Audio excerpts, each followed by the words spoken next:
Madame, Monsieur, bonjour. Quel plaisir de vous retrouver en cette matinée. Aujourd'hui, nous sommes le 18 octobre 2025. Il est 8 heures et comme chaque matin, nous allons vous accompagner jusqu'à 9h30. Alors aujourd'hui, comme chaque samedi, notre ami Ahmed Ghaliga va nous rejoindre dans un petit moment. Cette fois-ci, il va rendre hommage à une figure emblématique de l'Algérie, un grand homme intellectuel, politique, mais aussi Moudjahed. Il nous a quittés il y a quelques jours seulement, le 5 octobre dernier. Il s'agit donc de Ahmed Taleb Ibrahimi, il nous a quitté un 5 octobre, donc la journée internationale de l'enseignant. Lui-même a été enseignant, donc hommage lui sera rendu ce matin en compagnie de notre ami Ahmed Ghaliga Hassan. Sami Ghannes sera parmi nous. Lui, il va revenir sur le caritatif, il va revenir sur une association qui accompagne les orphelins particulièrement dans leurs études et surtout dans l'accompagnement de leurs études et l'accompagnement pour la compréhension de leurs cours. Et nous irons ce matin du côté de Ouergla retrouver notre ami Farhat Mouzaoui en compagnie de ses invités. Encore une fois, il va nous proposer un très beau voyage à travers le sud de l'Algérie. Voilà donc pour le programme de cette matinée. Mais avant de commencer, ça va être une chanson comme d'habitude. Excusez-moi, et cette fois-ci, ça va être en compagnie du groupe Zahir qui nous interprète une très très belle chanson, une très belle reprise du patrimoine musical algérien, Lillah Adrouni, et on se retrouve juste après.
ولي ربي فضلك ما يخلص، كلامي مرتب ما يخفى، فين طالع ومحسوب، عبيد صرت له مكسوب، فيكم ضايع عند الكلمة، بننسى ما نخفاش. الله يهدي عذروني، راني نسعف المكتوب، ناوي ان شاء الله نتوب، غرام قاصنين الشاب والجرح ما بغى يبرى. الله يهدي عذروني، راني نسعف المكتوب، ناوي ان شاء الله نتوب، غرام قاصنين الشاب والجرح ما بغى يبرى. الله يهدي عذروني، راني نسعف المكتوب، ناوي ان شاء الله نتوب، غرام قاصدين الشام والجرح ما بغى يبرى. راني نسعف المكتوب، ناوي ان شاء الله نتوب، غرام قاصدين الشام والجرح ما بغى يبرى. Très belle reprise donc de la part du groupe Zahir. Et sans plus tarder, nous allons retrouver notre ami Ahmed Garrig Ahsen. Ahmed, bonjour. Bonjour Nour, bonjour à tous les téléspectateurs. Sabah al-khair alaikum. Sabah Nour. Comment ça va? Alhamdulillah, ça se passe bien? Très bien. Alhamdulillah. Alors, hommage aujourd'hui à l'une des figures emblématiques. Hein? Exactement. Il a marqué l'indépendance. Il a été ministre plusieurs fois. Il a enseigné à l'École nationale d'administration. Il a aussi contribué avec ses écrits, notamment sur la Révolution. Il a écrit ses mémoires. Bien sûr, on va parler de Ahmed Talib Ibrahimi. Donc, il faut préciser une chose. Le nom, c'est Talib. Le nom de famille, c'est Talib. Parce que comme c'est une famille, presque tous les membres de la famille étaient Tolba, donc ils étaient enseignants dans les écoles coraniques, ils étaient imams à l'époque, notamment l'oncle de son père. Je crois qu'il y a le jingle. Il a tout compris, Ahmed. Ben, on en parle juste après cela? Très bien, on continue.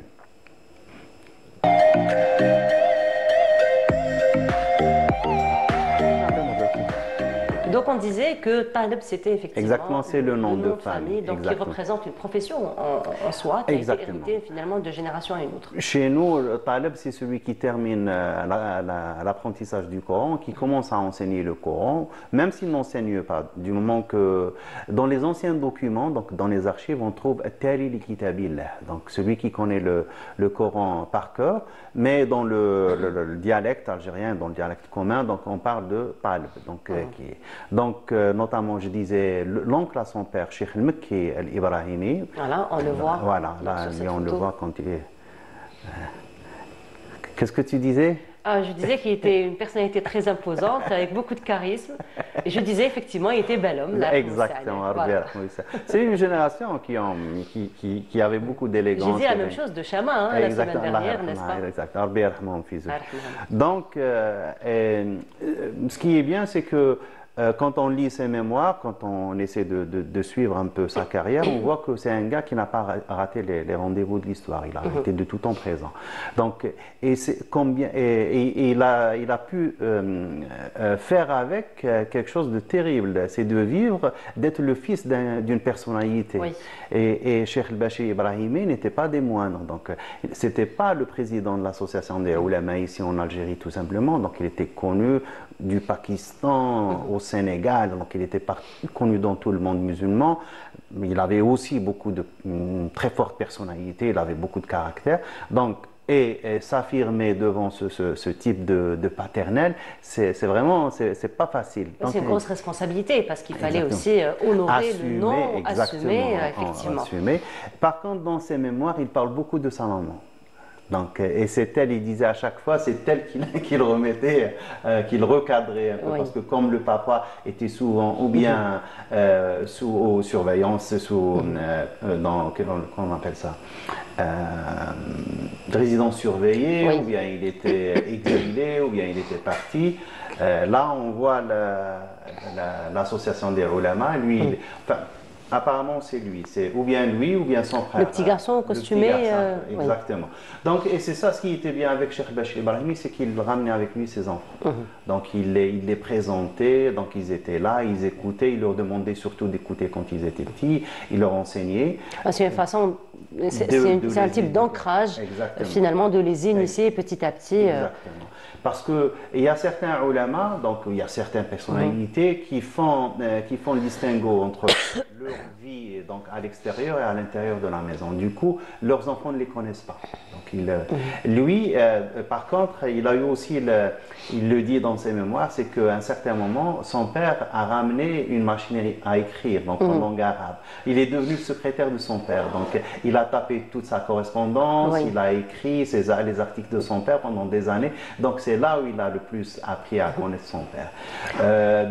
Et puis, on comprend aussi, finalement, la maîtrise de la langue. On la comprend, parce que si on commence dès son jeune âge à être secrétaire, c'est une grosse responsabilité aussi. Hein. Mais lui, donc, il dit aussi, pour lui, il n'était pas aussi fort en langue arabe, parce qu'il n'a pas terminé l'apprentissage du Coran. Donc, pas comme sa sœur et sa cousine, parce qu'il raconte plein de choses dans ses mémoires, surtout, et c'est ça ce qui donne, ça donne aussi un aperçu sur la vie sociale, donc ce qu'était le Bachir Ibrahimi à l'intérieur. Donc, il y a sa femme, il y a sa sœur qui était devenue, la sœur de Bachir Ibrahimi, qui est devenue veuve, donc il l'a récupérée avec ses enfants, ils ont vécu toute leur vie avec lui, donc ils ont vécu une partie de leur vie à Tlemcen, puis ils ont rejoint Bachir Ibrahimi à Eflou, donc pendant... là où il était assigné à résidence surveillée donc pendant la guerre 39-45.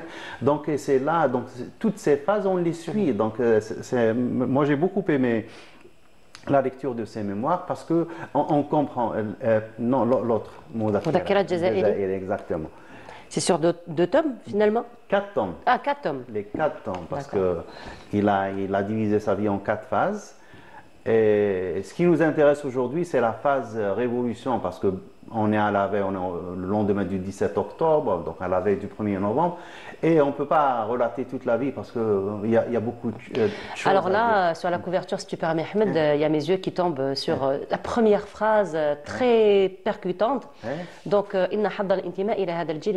donc la chance d'appartenir à cette génération exceptionnelle. Exactement, et c'est vrai. C'est vrai.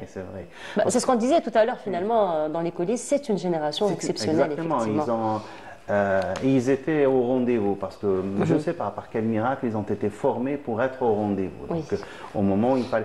Et lui, donc, c'est la deuxième garde de la Révolution. Nous, on connaît les grands chefs, ceux qui ont décidé, mais il y avait des gens qui travaillaient dans les coulisses parce que à la Fédération de France, donc là où il a 7, comme l'a nommé C.L. Haroun, donc c'était lui et tous les noms qu'il donne. Donc il te parle d'Amr Bouzgan, il te parle d'Al-Washi, il te parle de Messid Hmedoum, donc il donne plein de noms et ça nous permet aussi de personnifier un peu. On voit les agents qui étaient derrière tout le travail qui a été fait. Donc c'est pas quelque chose qui est venu comme ça ex nihilo, non, c'est un travail.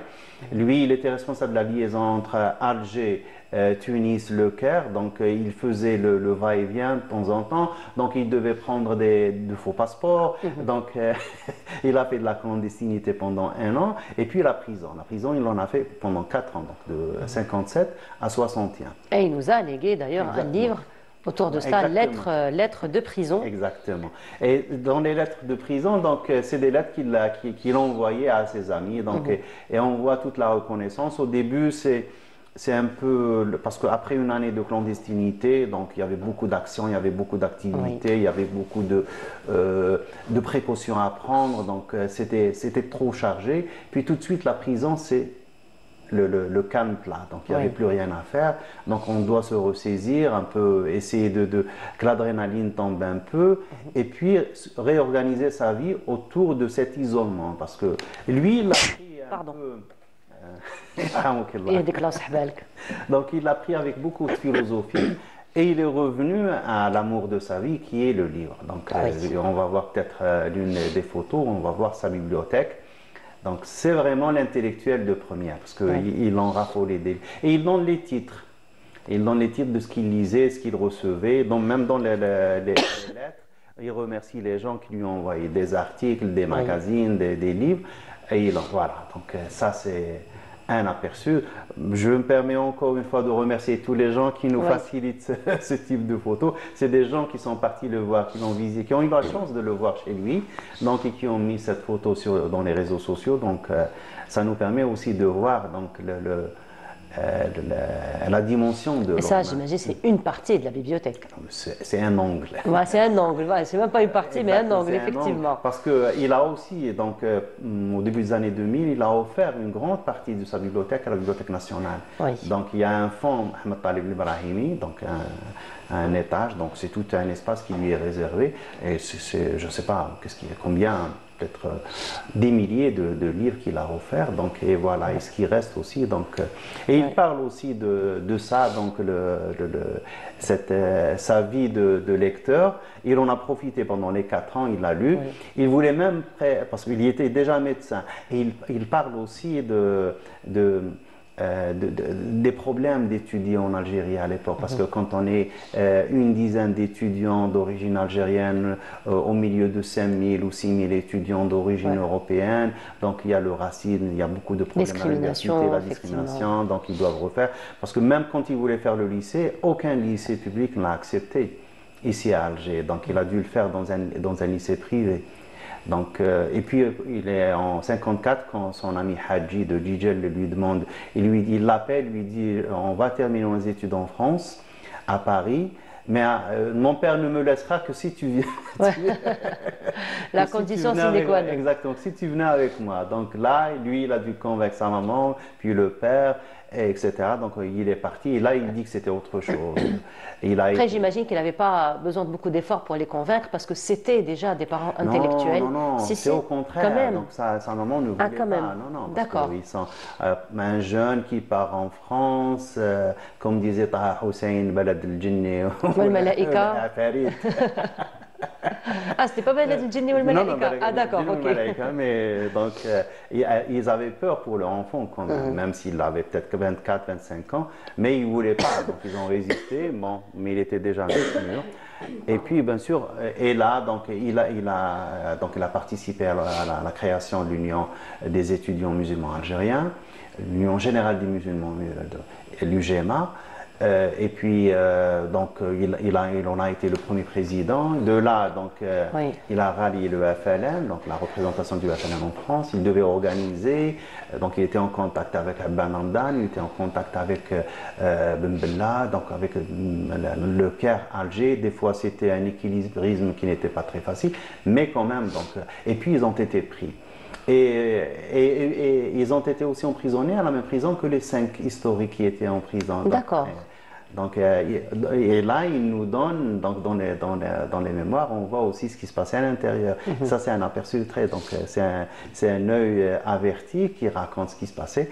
Et les mémoires sont très riches. Donc, j'ai pas encore terminé, mais c'est magnifique. Donc, la lecture de ces mémoires. Bien sûr, lettre de prison. Et là, on voit il a publié quand même presque une dizaine de livres. Je pense que 7 ou 8.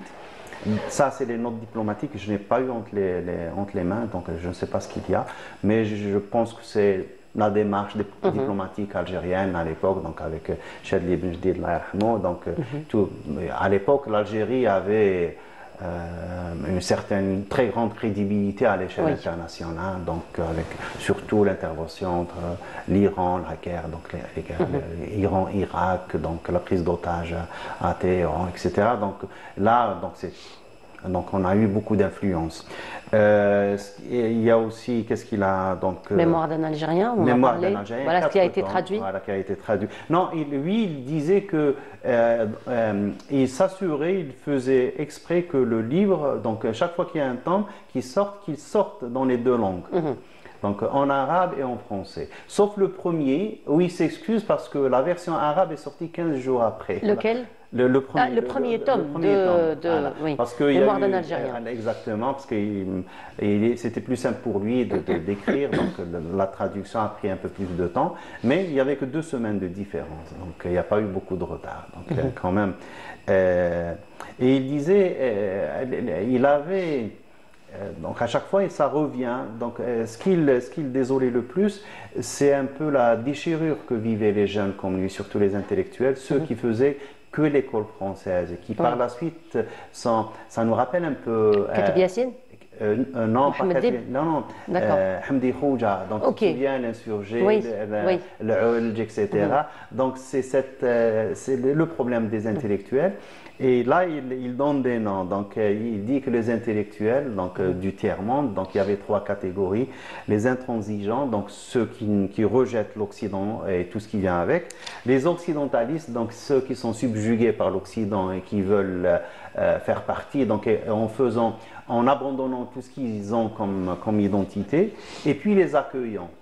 Et lui, il disait qu'on a plus besoin d'accueillants que d'intransigeants et d'occidentalistes. Donc, c'est ça la démarche. C'est pour ça qu'il a créé le fameux journal ou magazine Le Jeune Musulman, donc entre 52 et 54. C'est justement pour faciliter aux gens qui ne maîtrisaient que la langue française les principes de base, l'histoire, etc., le patrimoine arabe ou musulman. Donc, parce qu'il n'aimait pas cette distinction. Parce que, comme disait Ibn Badis, les Algériens, en général, on a 2 langues. On a la langue qu'on utilise, donc c'est la langue ethnique, on peut l'appeler, ou la langue sociale. Et puis, pour nous, la langue arabe, c'était plus une langue de religion qu'autre chose, une langue de foi.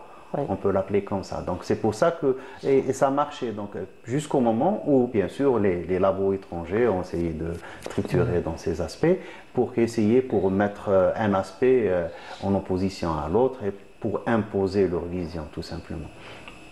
Voilà, donc c'est une lecture, c'est une vie quand même. C'est une vie, donc, mais il faut vraiment...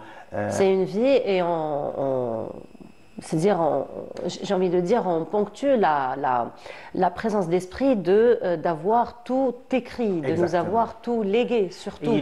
Il le dit dans l'introduction, il le dit tout simplement, moi je donne de la matière, donc comme ça quand les historiens viendront, donc ils pourront bien sûr voir ce qui s'est passé, etc. Mais ils auront au moins quelque chose, donc au moins le fil des événements sera là, donc les noms, les principaux acteurs, bien sûr il a son point de vue, et puis il dit qu'il y a des aspects qu'il n'a pas mis dans le livre. Donc il dit il le dit comme ça parce que ça fait plus il ne voulait pas rentrer dans les analyses psychologiques ou sociologiques des événements, donc il s'est contenté de donner les événements tels quels, et on voit que c'est un souci qui a été constant parce que les phrases sont très courtes, les idées aussi sont simples, il est tout de go, elles sont très claires. Et on peut suivre facilement donc, ce qu'il a écrit. Donc il rend la lecture très facile. Exactement. Et puis moi quand je trouve des gens, quand je trouve des noms comme ça, c'est l'Arbi, Dmar al-Atrous, donc il donne plein de noms comme ça. Et on se dit, mais celui-là, il n'a pas écrit, est-ce qu'il a laissé des mémoires? Donc on se pose toujours la question. Donc, et c'est ça, Rabbi yarhamou kamel, effectivement. Donc ça a été un hommage aujourd'hui, Ahmed, que tu as choisi de rendre à Ahmed Taleb el-Ibrahimi, donc qui nous a quittés, on le rappelle, il y a quelques jours, donc le 5 octobre, voilà, début de ce mois, 5 octobre, Et tu disais que c'était la journée internationale de l'enseignant. Et je disais que comme par hasard, c'était la journée internationale de l'enseignant. Et lui, il a enseigné à l'ENA. Donc je connais au moins l'un de ses élèves, Ami Ibrahim Aftis. Donc il me racontait qu'il leur enseignait quelque chose qui était civilisation musulmane, quelque chose comme ça. Donc toujours, il était très cohérent. Donc, effectivement. Alors Ahmed, avant de se quitter, un événement pour cette semaine? Cet après-midi, on a un événement. Il y a Ami Mohamed Damarji que vous avez eu le plaisir de présenter ici. On en a parlé aussi une fois avec toi. Donc, il a écrit ses mémoires, donc les pharmaciens. Les pharmacies de la résistance. Exactement, les pharmacies de la résistance. C'est un travail très important parce qu'il a raconté la contribution des pharmaciens dans la résistance à la révolution algérienne. Et puis, il a écrit un deuxième livre qui est un peu son récit personnel. Donc, c'est quelque chose qu'il a décidé de laisser pour sa famille. Donc, c'est sa vie à la Casbah d'Alger. Il raconte sa vie, sa famille, son père, sa mère, etc. Donc, il va présenter les 2 livres ce soir, cet après-midi, au musée Mustafa Bacha, donc à la Place Casbah, musée de la calligraphie et des... je ne sais pas comment on appelle, miniature. Enluminure. Là, la miniature. Miniature et enluminure. Enluminure, peut-être, je ne sais pas. C'est le musée des miniatures et Mustafa enluminure. Bacha, donc à 14h, pour Très ceux bien. qui aimeraient être là pour la présentation des livres. Voilà, rendez-vous pris pour cet après-midi. En tout cas, Ahmed, merci beaucoup. Merci à toi. Encore une fois, on te retrouve samedi semaine. prochain, Nice. Inch'Allah, pour Inch'Allah. d'autres belles rencontres Inch'Allah. comme chaque semaine. Excellente semaine à toi, à Merci. très vite. Donc on continue, cette fois-ci nous allons nous intéresser donc à la chanson Shabi, mais ça va être à travers un portrait donc de l'un des chanteurs Shabi. Il s'agit de Boualem Rahma, qui a été notre ami Hamid Rabouh l'a rencontré dans ce portrait. On se retrouve juste après.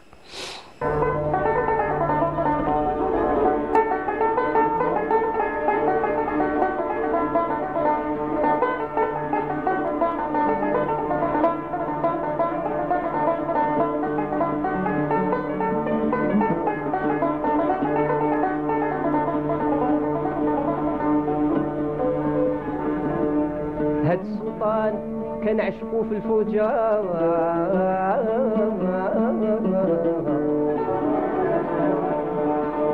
مع مرتو الباهية مولاة التاج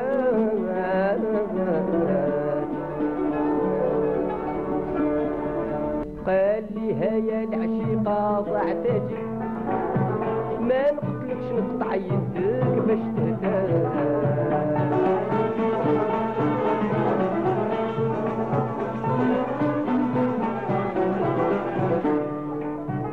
قلت له هاك يدي وفور ينتاجي اليد اليمين قطعها بالسيف الذات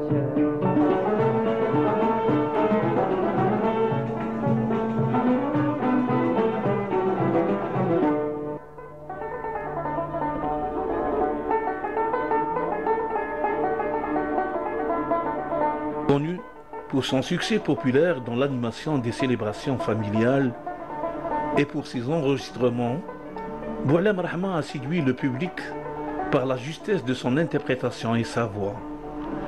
C'est une figure importante dans le monde de la musique shabi, un genre qui occupe une place centrale dans la culture musicale algérienne. Cet artiste fait partie d'une génération de chanteurs shabi qui ont connu un grand succès dès le début des années 60 et 70. Rahma Boualem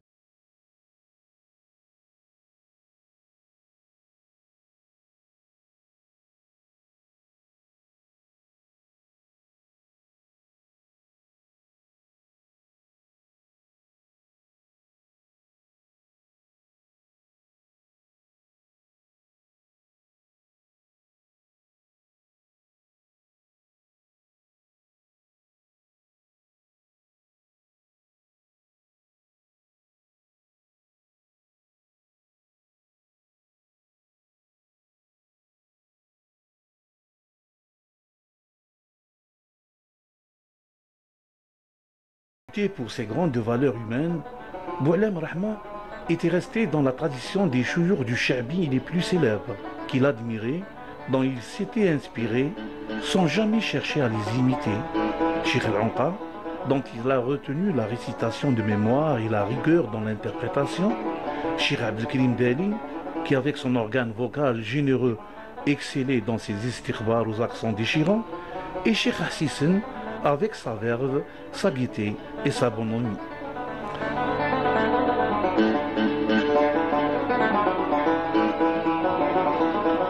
Après le scoutisme, j'étais chez Abdelrahman Belhossein. J'étais classé le deuxième. J'étais le deuxième prix, j'étais chez Abdelkrim Dali. J'ai fait la deuxième année. Après la deuxième année, j'ai été chez Al-Anqa. J'ai aimé le chanteur à la Casbah, Hassisen Allah yarhamou, l'Arabi Hassan. Il était de mon quartier, il chantait السمقالة. شوف السمقالة ما عندهم معنى ولا عقل، نقصوا في الحالة، اللهم هذا ولا أكثر.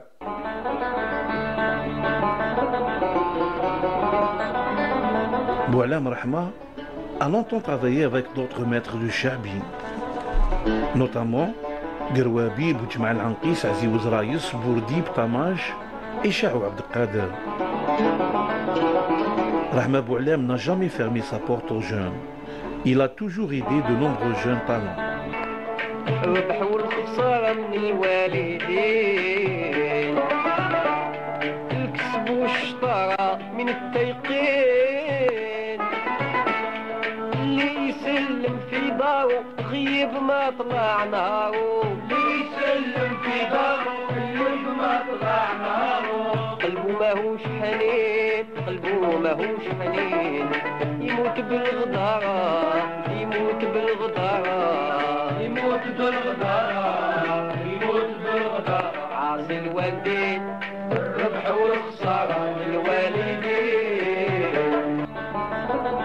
Le charbi comme genre musical populaire a connu de nombreux artistes qui ont marqué des générations, mais certains d'entre eux ont été négligés après leur époque de gloire. L'héritage de Rahma Bou'lam et d'autres artistes de sa génération mérite d'être davantage célébré et étudié, car leur musique a façonné le charbi tel qu'on le connaît aujourd'hui. تعيشي تزين يا نور عينيا، قلبي عليك صافي ما نسمح فيك، نفديك بروحي راسي وعينيا، صوري ودمي ما هو اختار فيك، البهجايا البيضاء في الحرية، استشهدوا أبطال عزاز عليك، سبيل أعلامك راحوا تنحي. Voilà, c'était donc un portrait sur Bou'lam Rahma, l'un des grands chanteurs Chabi. Et c'est Hamid Rebouh qui l'a rencontré. À présent, nous allons nous intéresser à la jeunesse et toutes les belles choses que la jeunesse font pour la société. C'est en compagnie de notre ami Sami Knes. Sami, bonjour. Bonjour Nour. Comment vas-tu? Là, alhamdulillah. Ça se passe bien? Tu as passé une bonne semaine? Là, alhamdulillah. Alors, apparemment, tu as passé la semaine à chercher une bonne association, n'est-ce pas? Pour nous en parler aujourd'hui. Oui. Et comme par hasard, donc j'ai trouvé une association qui s'appelle Noya for Kids. Noya for Kids. Noya for Kids, oui. Donc j'ai rencontré une personne, Yassine. Une belle personne. Une belle personne, Ouais. oui. Dans un événement d'automobile, et cette personne est un motard. Donc après une petite discussion, je lui ai dit C'est vraiment, c'était fortuit, hein, donc c'était. Non, vraiment, c'était fortuit. Ça m'est vraiment venu à la porte. Les belles Voilà, coïncidences. les belles coïncidences. Donc exactement, je lui avais demandé qu'est-ce qu'il fait un peu dans la vie. Il m'a parlé de ses hobbies. Et l'un d'entre eux était utiliser sa moto pour vraiment faire le bien autour de soi. Et c'est comme ça qu'il m'a parlé de Noya for Kids. Noya for Kids qui était un groupe d'amis. Ça a commencé dans un réseau universitaire. Et qui ensuite, avec le temps, ça a commencé en 2022. Et maintenant, c'est devenu une véritable association qui s'occupe des orphelins et des enfants en particulier. Donc, Noya est surtout connue pour ses programmes contre le froid, aussi Rafiqni qui est utilisé pour apporter des cours de soutien. C'est un programme ou Oui, c'est un programme, exactement. Rafiqni, c'est pour apporter des cours de soutien aux orphelins et aussi pour apporter les soft skills à travers des summer camps, donc des camps de vacances pendant l'été, pour donner vraiment tout ce qu'il faut, tout ce dont les jeunes et les enfants ont besoin plus tard dans leur vie. Nous avons une belle photo d'ailleurs. Voilà, exactement. Donc ça, c'est l'équipe de Noya avec leurs enfants. Écoutez, ils les traitent vraiment comme leurs enfants. C'était pendant l'un des petit frère, petite sœur. Petit frère, petite sœur, enfant. N'est-ce pas? Ils sont jeunes. Hein, oui, ils sont jeunes, exactement. Voilà. Voilà. Et donc, à travers les summer camps, ils leur apprennent les soft skills, qui sont par exemple l'utilisation de l'informatique, des cours intensifs de langue, et aussi, par exemple, quelque chose d'incroyable qui est le Code Draft. Code Draft, celui-là est un petit programme pour apprendre tout ce qui est robotique, programmation et les codes. C'est la grande tendance. Hein, en ce Exactement, oui. Donc, voilà. Ici, par exemple, c'est pendant les cours de soutien. Rafiqni est vraiment sur le... C'est le programme qui fait le plus fureur ces derniers temps pour apporter vraiment l'éducation que les enfants méritent. Donc, des professeurs peuvent déposer leur candidature au sein de... sur les réseaux sociaux, ils peuvent directement leur envoyer par email ou bien sur la page Instagram. Et après l'étude de leur candidature, ils peuvent directement se présenter pour pouvoir...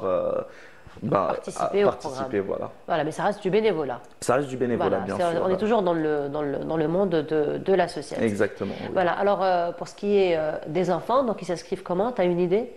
Alors, les enfants, donc Noya for Kids travaille en particulier avec SOS Enfants et aussi avec oui voilà le village Draria. Exactement, le village de Draria et l'orphelinat de Mohammedia. Donc leur but vraiment en premier, c'était de prendre soin des orphelins, de leur apporter tout ce qui peut bien sûr améliorer voire leur mode de vie. En apportant bien sûr tout ce qui est loisirs, tout ce qui est études et tout. C'est vraiment joindre l'utile à l'agréable. Hein. Exactement. Donc on apprend tout en s'amusant. On apprend tout en s'amusant, bien sûr. C'est toujours une partie de plaisir pour les enfants. Voilà, donc ils font aussi pas mal de fêtes. Ils aiment les événements pour que tout le monde s'amuse. D'ailleurs, par rapport à l'Octobre Rose, le 25 octobre, samedi, ils ont l'intention de faire une journée de sensibilisation mère et enfant. Donc c'est ça le thème, pour sensibiliser les mamans et aussi pour sensibiliser les enfants. Les mamans, bien sûr, ils leur apprendront tout ce qui est technique de dépistage et tout. En parallèle, les enfants, eux, auront plein d'activités, plein d'animateurs et tout pour s'amuser aussi, tout en apprenant. Voilà. Alors, Samy, si tu permets, là, tu me tends la perche par rapport à Octobre Rose, justement. Donc, il faut dire que le mouvement associatif fait un travail colossal pour la sensibilisation, pour l'accompagnement aussi des femmes, des mamans. Donc, la sensibilisation, l'apprentissage autour du dépistage précoce. Et il y a une association, puisqu'on parle du mouvement associatif, il y a une association qui s'appelle l'association Amel. Probablement un jour on en parlera dans ta compagnie. Inch'Allah, bien sûr. N'est-ce pas? Parce que l'association Amel est une association très ancienne qui active beaucoup sur terrain, qui fait un travail colossal. Et là, en ce moment, et à l'occasion du mois d'octobre ou l'Octobre Rose, l'association donc a organisé une campagne de sensibilisation autour du dépistage précoce. Et Faria Al-Hamdi, justement, s'est intéressée à cette campagne. Je vous laisse voir ce reportage et on se retrouve juste après. L'association Al-Amel organise des campagnes de sensibilisation et d'information sur le cancer du sein à travers toute la wilaya de Tipaza. En 12 ans, comme vous le voyez, les femmes sont de plus en plus conscientes de l'importance du dépistage précoce. Et je vois que c'est le fruit de notre travail sur terrain. Alhamdoulilah, c'est une victoire pour nous, pour toutes les femmes. Alhamdoulilah, donc la femme, elle vient avec son dossier médical, elle est devenue plus intéressée et donc c'était notre objectif, c'était l'objectif de notre association. Le but de cette campagne est de sensibiliser le public au cancer du sein, en insistant sur l'importance du dépistage régulier pour une détection précoce.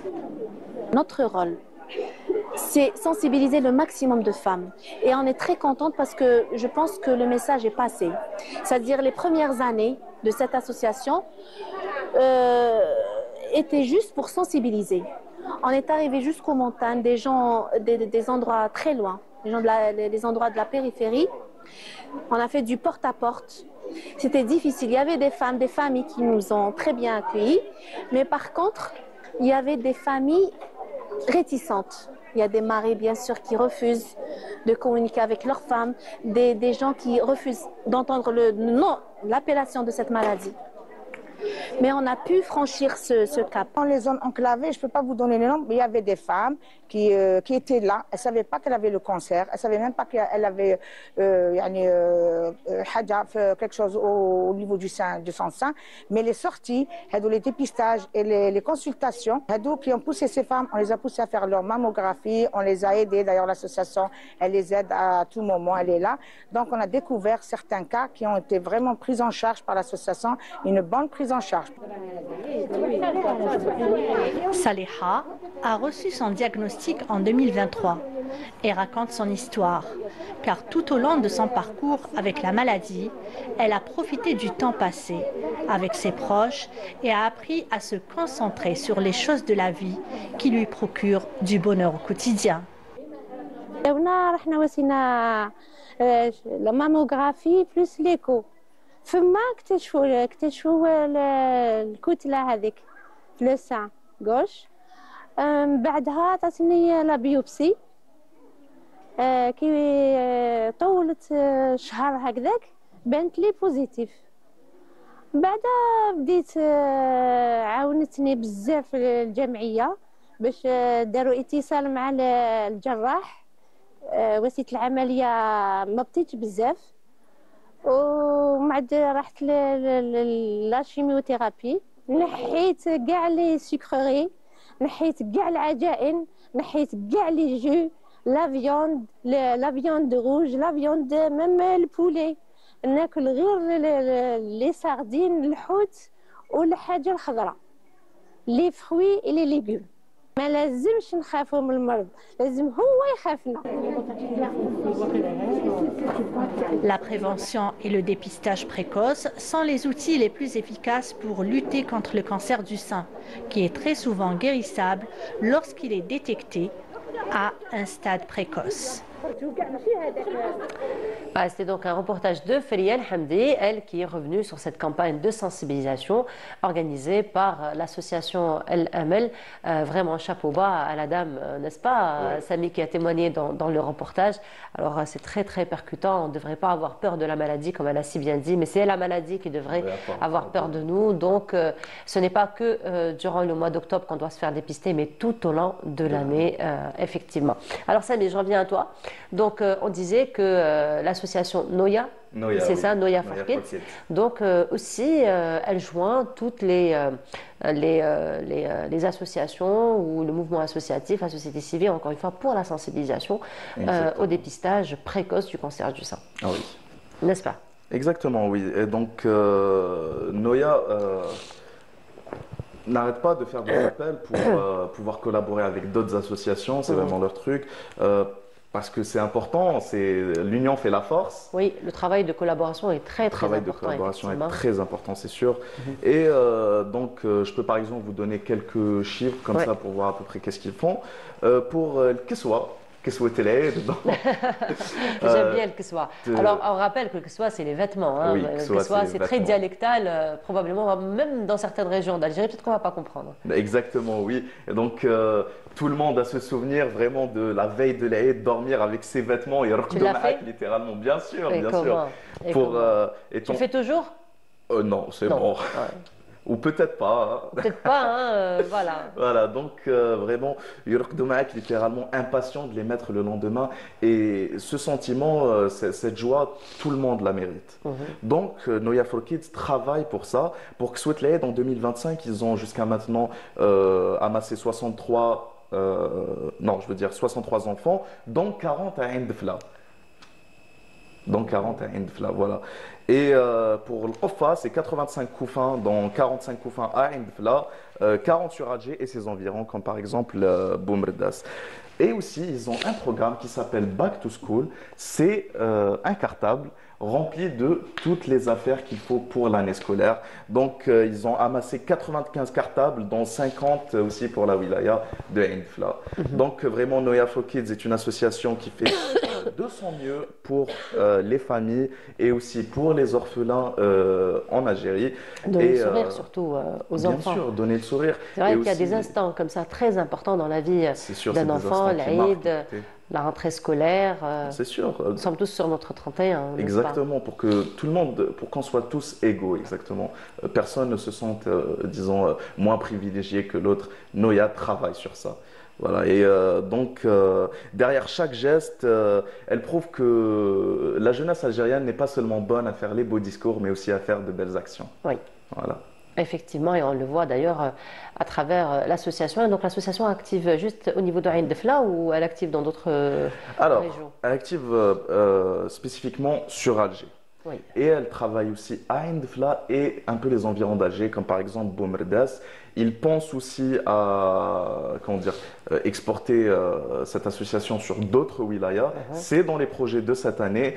Pour le moment, ils n'ont pas vraiment une wilaya en tête. Bon, Ain Defla, c'est toujours, mais ils veulent aussi ajouter une autre wilaya. Faire des extensions, des activités, effectivement. C'est pour ça que d'ailleurs, le travail collaboratif est très intéressant avec la société civile et d'autres associations. C'est sûr, bien sûr. C'est vraiment, c'est un rôle qu'une personne doit avoir au sein de la société pour pouvoir vraiment se sentir utile au sein de la société, avoir son propre impact au sein de la société. Et ça, c'est bénévole qui parle. Ouais, c'est bénévole qui parle. Mais écoutez, aujourd'hui, on change de casquette. Je suis surtout là pour faire un appel vraiment pour demander à quiconque qui peut et qui veut aider, que ce soit particulièrement, ils ont besoin de professeurs pour le programme Araferni. Donc, les professeurs qui veulent donner des cours de soutien aux enfants, ils peuvent directement déposer la candidature au niveau du compte Instagram. Aussi, tout ce qui est pour, parce que l'hiver approche, leur campagne contre le froid, donc des dons en argent, bien des dons en nature, ils acceptent aussi tout ce qui est nourriture, vêtements, couverture, draps, ils acceptent tout. Voilà. Donc tout ce qui peut les aider donc, à accompagner donc, ces enfants ou ces familles qui sont dans le besoin. Très bien, Samy, c'est toujours un plaisir hein, de partager plateau. C'est un plaisir, écoutez. Voilà. Merci beaucoup, Samy. Merci Nour et merci à tous nos téléspectateurs. Alors, on te retrouve très bientôt pour une autre escale. Inch'Allah, bien sûr. Hein, parce que là, à chaque fois, tu nous impressionnes là où tu nous emmènes. Bah, écoutez, je suis un habitué maintenant. Voilà, la dernière fois, c'était une application. Aujourd'hui, c'est une association. La prochaine fois, ce sera notre programme. On verra. On verra. En tout cas, merci beaucoup, Samy. À très, très vite, Inch'Allah. Et voilà. Donc, nous avons parlé d'Octobre Rose aujourd'hui. Nous avons parlé donc de la sensibilisation aussi au dépistage précoce au cancer du sein. Et donc, toutes nos pensées vont à toutes les malades, tous les malades aussi, puisque 2% des hommes aussi sont atteints du cancer du sein d'après les statistiques. Donc, b'shfa alikum kamel, Inch'Allah, Rabbi shafi chaque malade. Voilà. Donc, merci encore une fois, Samy. Et on va continuer toujours sur la lancée de la sensibilisation et donc toujours Octobre Rose. Cette fois-ci, nous allons aller du côté, excusez-moi, de Ouargla, retrouver donc Farhat Mouzaoui, lui qui s'intéresse encore une fois à ce sujet en compagnie de ses invités ce matin. Donc, il va recevoir un gynécologue et aussi une dame qui est dans le mouvement associatif, dans la société civile, qui active beaucoup pour l'accompagnement et la sensibilisation. On va retrouver tout de suite notre amie Farhat Mouzaoui. Farhat, bonjour et c'est à toi.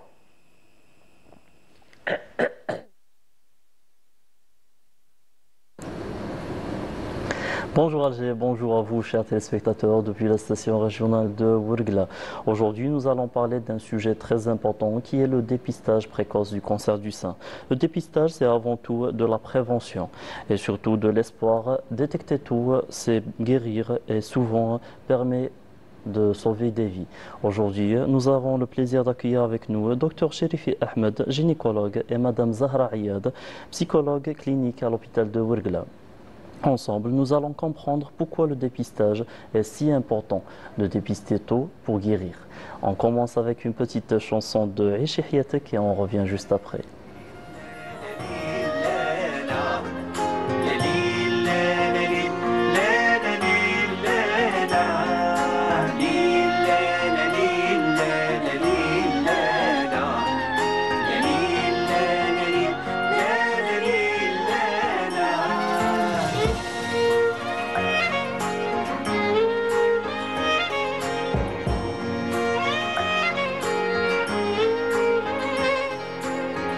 علاش تبكي وعلاش تخافي وهذا مرض راهو يتداوى شخصي مرضك وداوي وربي هو اللي شافي عيش حياتك ثق بذاتك مازالك وردة كيما كنتي تمتع بكل دقيقة في يماتك والدنيا لونيها وردي انتي الأم وانتي الزوجة انتي الجدة وانتي أختي الفرحة بك موجودة وتغيب لو انتي حزنتي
petite chanson d'encouragement pour les femmes atteintes. Vous serez toujours des femmes fortes. Et je remercie Dr Chérifi et Madame Zahra. Merci d'avoir accepté notre invitation et bienvenue avec nous dans notre émission de Bonjour d'Algérie. Donc merci. On commence avec Dr Chérifi Ahmed. Oui. Monsieur Chérifi, parlez-nous un petit peu. Qu'est-ce qu'on veut dire par se faire dépister? Qu'est-ce que veut dire se dépister, un dépistage précoce en fait? Bonjour et merci pour votre invitation. Merci à vous. Voilà pour la question. Le dépistage précoce, bien sûr, on a le dépistage de masse. C'est l'État qui organise des campagnes de dépistage. Un dépistage précoce, c'est d'essayer de faire un diagnostic précoce de la maladie, du cancer du sein. Bien sûr, l'essentiel du dépistage, c'est la mammographie. Donc les campagnes de dépistage, c'est un examen clinique et essentiellement la mammographie. Pour ce qui est du plus facile, c'est l'autopalpation que doit savoir faire donc, toute femme, parce que le cancer du sein concerne actuellement tous les âges, toute catégorie d'âge, et on le voit de plus en plus précocement. On a des cas à 25 ans de cancer du sein. Voilà. Même à 25 ans. Oui.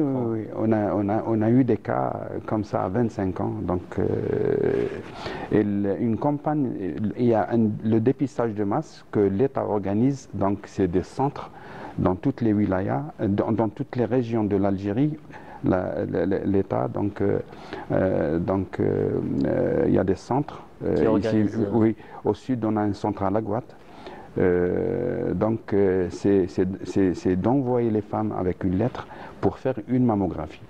Mais l'essentiel du dépistage commence par le plus simple, c'est l'autopalpation des seins.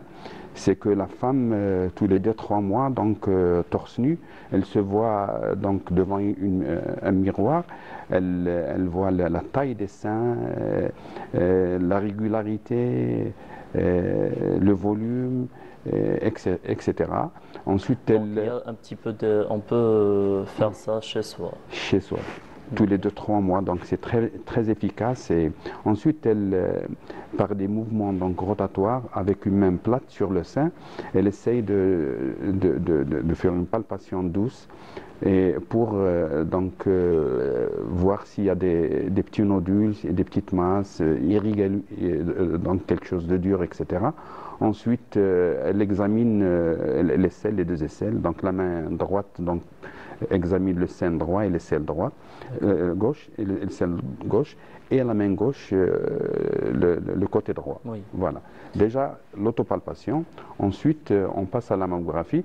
À quel âge on commence le dépistage? Généralement, tous les États, donc tous les pays, l'âge commence le dépistage entre 45 ans et 50 ans. Voilà, parce que j'ai fait un petit peu des recherches, j'ai trouvé que la nécessité de dépistage, ça commence de l'âge de 40 ans en fait, jusqu'à la cinquantaine. Ça, toutes les femmes doivent un petit peu faire, oui. Mais l'idéal, c'est après 45 ans. Oui. On ne peut pas prendre toutes les femmes de 40 ans pour un dépistage de masse. Il y a l'autre type de dépistage, c'est la mammographie qui se fait donc à l'occasion d'un examen clinique, à l'occasion de, par exemple, un cancer familial. Là, c'est à partir de 35 ans, généralement, on commence quand il y a des cas familiaux, par exemple chez les tantes, leurs filles, etc., la mère, la sœur. Donc, voilà. C'est une maladie un petit peu héréditaire. Voilà, commence plus tôt, entre 4 et 10% de cas, et c'est le dépistage donc occasionnel. Mais le dépistage de masse, l'idéal, c'est entre 50 et 74 ans. Donc, en plus de l'autopalpation, c'est la mammographie. C'est le seul examen qui fait un dépistage précoce. Pourquoi le dépistage précoce? Parce que pris en charge très tôt, donc à l'état infraclinique, donc la guérison est voilà, à peu près 80% des cancers du sein. Voilà. Oui. Madame Zohra, bonjour. Bonjour. Merci d'avoir accepté notre Merci invitation. pour l'invitation. Donc, Madame Zohra, parlez-nous un petit peu du côté psychologique, parce que le côté psychologique, en fait, dans tous les domaines, joue un très très grand rôle. Comment vous accompagnez ces femmes-là dans ce côté-là et vous les encouragez en fait à faire ce dépistage? Et est-ce qu'il y a une acceptation un petit peu de se faire dépister ou non? Quand on parle de la prise en charge médicale et chirurgicale du cancer du sein, on parle d'emblée sur la prise en charge psychologique parce que c'est un tout qui va ensemble hein, pour avoir un résultat optimal et une guérison qui dépasse les 90%. D'accord. L'intérêt du dépistage précoce, c'est de prévenir en fait la maladie. Le cancer ravage dans le monde beaucoup de vies. Hein? Oui, et on a comme seule arme, si je veux dire, pour diminuer le taux de mortalité causé par cette maladie, c'est le dépistage précoce. Oui. Hein? Donc, comment vous accompagnez ces femmes, des fois, parce que le psychique de la femme, quand elle sait qu'elle est atteinte du cancer du sein, elle n'accepte pas ça. Oui. Comment vous faites l'accompagnement psychologique, Madame Quand Zana? le cancer vient dans la vie, il vient bouleverser la vie de la femme. Il atteint la personnalité, l'intégralité de sa personnalité. C'est souvent douloureux. Hein? Oui. C'est le choc, en fait. Oui. C'est le choc. C'est le déni. Beaucoup de femmes n'acceptent pas le fait d'avoir un cancer du sein. Et aussi, on trouve la colère. Elles expriment de la colère contre le bon Dieu. Hein? C'est vrai. En fait, ils n'acceptent pas un petit peu leur maladie, M. Chérifé. Ils trouvent que c'est injuste, en fait. Pourquoi ça n'arrive qu'à moi, mais pas pour les autres? Oui. Monsieur Chérifé,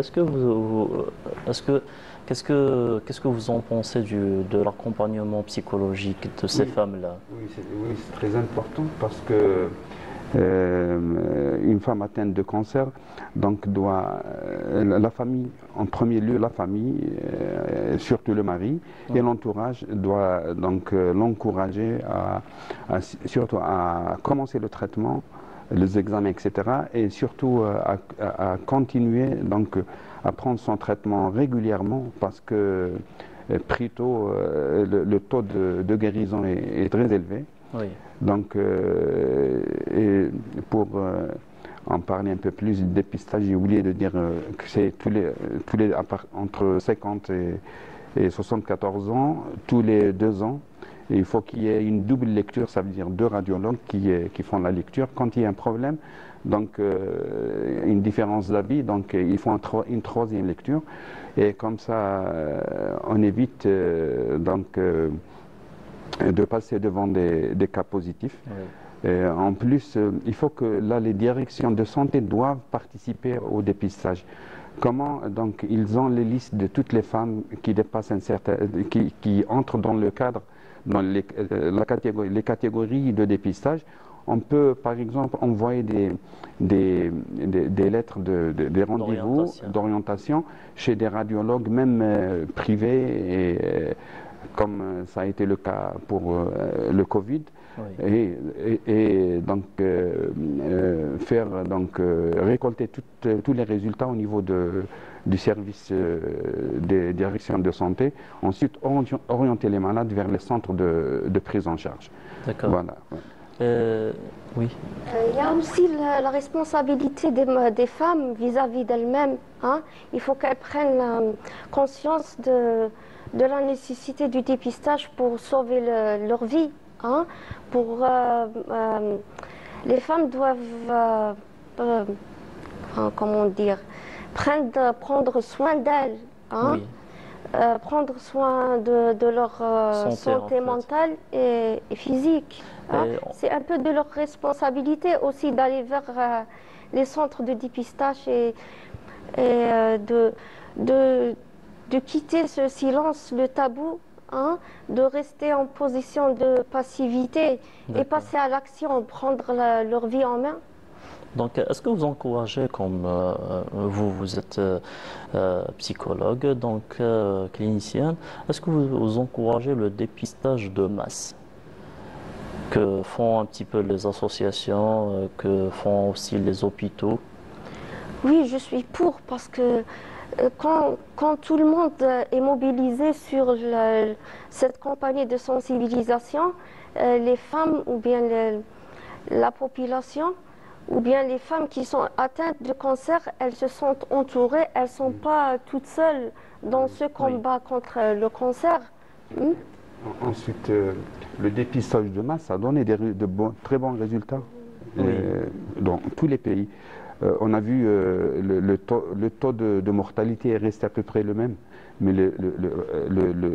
un petit peu diminué, mais le nombre de cas a augmenté. Et il augmente d'une façon régulière, surtout les pays développés. Exemple, la France, on a en moyenne entre 55 et 60 000 nouveaux cas par an. Et le nombre de décès, ça avoisine les 12 000. 12 000 décès par an. Oui, bien sûr, parce que quand on est atteint de cancer, première réflexion, c'est la mort. Alors qu'actuellement, l'aspect psychologique permet donc d'améliorer déjà l'état psychologique, d'encourager la femme à se faire soigner, parce que la première semaine, le premier mois, c'est le choc, comme elle l'a dit, ça n'arrive qu'aux autres, pas à moi, etc. Oui. Ensuite, quand on s'habitue à la maladie, donc on suit régulièrement les résultats et on a vu que le taux de réussite de guérison augmente d'année en année. Oui, d'ailleurs, je pense que les femmes, quand elles voient un petit peu un groupe de femmes qui vont se faire dépister sans avoir un petit peu le tabou, elles sont trop encouragées en fait. Voilà, ça encourage les femmes à aller vers l'avant, de ne pas laisser la peur, les laisser dans le retrait, dans le silence de la peur. Mais il y a aussi la peur du cancer, du mot cancer. Comme l'a dit le docteur Chérifi, le cancer, souvent, ça évoque la mort. C'est la fin, c'est la fatalité, c'est la peur de l'inconnu, de la souffrance. C'est pour ça que les femmes, elles sont réticentes à peu près pour aller se diagnostiquer. Aussi le statut social de la femme. Des femmes atteintes de cancer voient leur statut un petit peu diminuer, alors que c'est une maladie comme les autres. Il faut que ça soit pas... il ne faut pas être fataliste, etc. Donc il faut avoir l'espoir de guérison, et je pense psychologiquement on ne doit pas avoir cette idée de rang social, etc.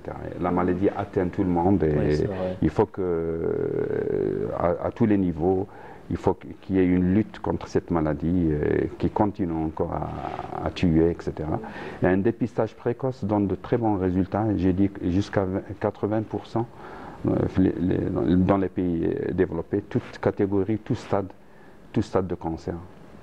Donc on a vu, si possible, de demander des images à notre script Mariam Kharfi, de nous montrer un petit peu les associations. D'ailleurs, on va voir les images. C'est des associations qui ont organisé un petit peu il oriente les femmes, il leur donne des conseils, un petit peu ils leur font découvrir qu'est-ce que c'est cette maladie-là. Voilà. Donc je trouve ça, c'est une initiative très essentielle d'en parler. Qu'est-ce que vous en pensez, madame? La maladie est souvent liée à la honte, le tabou.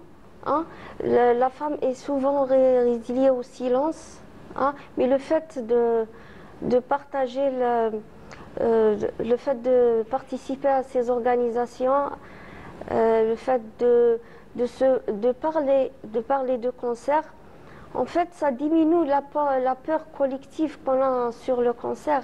Oui. Monsieur Chérifi, qu'est-ce qui empêche encore les femmes de se faire dépister? Comment? Quelles sont les choses qui empêchent les femmes de se faire dépister? Déjà, la pensée d'avoir une bonne santé, que ça n'arrive qu'aux autres, donc c'est déjà un fait. Et généralement, la première question, quand on demande, on donne à faire, on fait un examen clinique, il n'y a rien, on donne à faire une mammographie pour une femme, par exemple, qui dépasse 48 ans, etc. La première des choses, la femme, pourquoi tu as demandé cet examen? La peur, voilà. Est-ce que tu as constaté quelque chose de méchant, etc. Sinon, je ne le fais pas. Alors, nous, le rôle des médecins, des psychologues, de leur expliquer que, voilà, à cet âge-là, le pourcentage des cancers, et c'est le seul moyen efficace de faire un diagnostic précoce et de commencer un traitement précoce qui donne de très bons résultats, comme elle a dit, précoce, jusqu'à 90% et plus. Voilà, comme ça, quand elles comprennent, elles le font systématiquement. Et dans la semaine qui suit, elle revient avec sa mammographie et généralement c'est bien. Sans aucun voilà, problème. sans aucun problème. Oui. Et quand le problème, c'est les femmes d'un certain âge, 60 ans et plus, qui viennent déjà avec une tumeur importante qu'on ne voit plus dans les pays développés. Elle vient, donc nous on fait un examen clinique déjà c'est évident. On continue une échographie, c'est plus simple, etc. Et à l'échographie déjà, donc le cancer est là et c'est très suspect. On envoie faire donc une mammographie, elle revient cancer avec l'image typique, limite floue, irrégulière, etc. Et on adresse à la microbiopsie qui va confirmer le cancer. Et malheureusement, le plus souvent, c'est des masses de taille importante. On a vu même des cancers compliqués, avec ulcération et déjà des métastases, etc. Le rôle de la société, des directions de santé, c'est de sensibiliser cette catégorie de femmes. Oui. La soixantaine, comme ça, oui, pour parce que dépister. Des fois, ils n'acceptent pas. Non, pas du tout. Ouais. Elle vient avec sa tumeur déjà, c'est parfois trop tard. Oui. Voilà. Elles ont peur d'entendre le diagnostic. Hein? Elles ont peur d'écouter le médecin dire voilà, madame, vous avez un cancer. Elles préfèrent rester dans le silence, dans le déni, hein, au lieu de prendre les choses en main et aller de l'avant. Hein. Il y a aussi le manque d'information. Beaucoup de femmes ne font pas le dépistage précoce, non par négligence de leur santé, mais par manque d'information.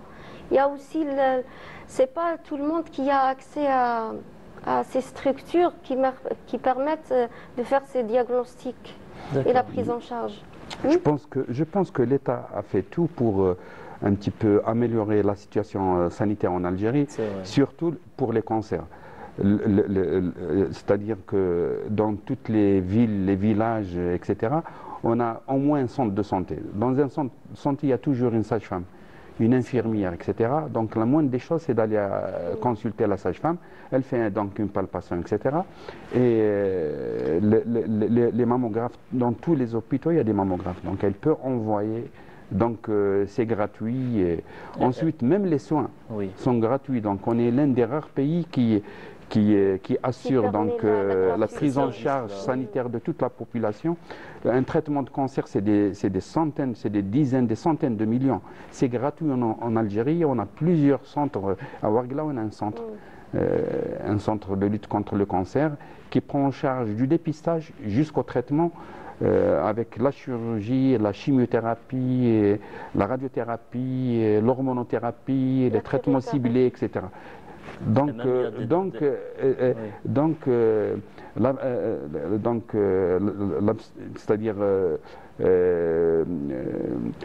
C'est-à-dire, ces femmes-là n'ont rien à craindre. C'est-à-dire, c'est très facile d'aller. On ne peut pas avoir comme excuse, c'est cher, on n'a pas les moyens, etc. Donc l'État met à disposition de la population tous les moyens nécessaires, du dépistage, de la consultation gratuite et dépistage, jusqu'à la prise en charge, traitement lourd, etc. Et même il y a des médecins qui se déplacent à des lieux très éloignés pour un petit peu parler à la population qui y vit. Oui. Oui. Monsieur Chérifi, est-ce que les hommes ont un petit peu une part dans ce cancer-là? Sont concernés ou non? Parce qu'on parle toujours du cancer du sein pour femmes, chez la femme, mais je pense aussi les hommes ont un petit peu...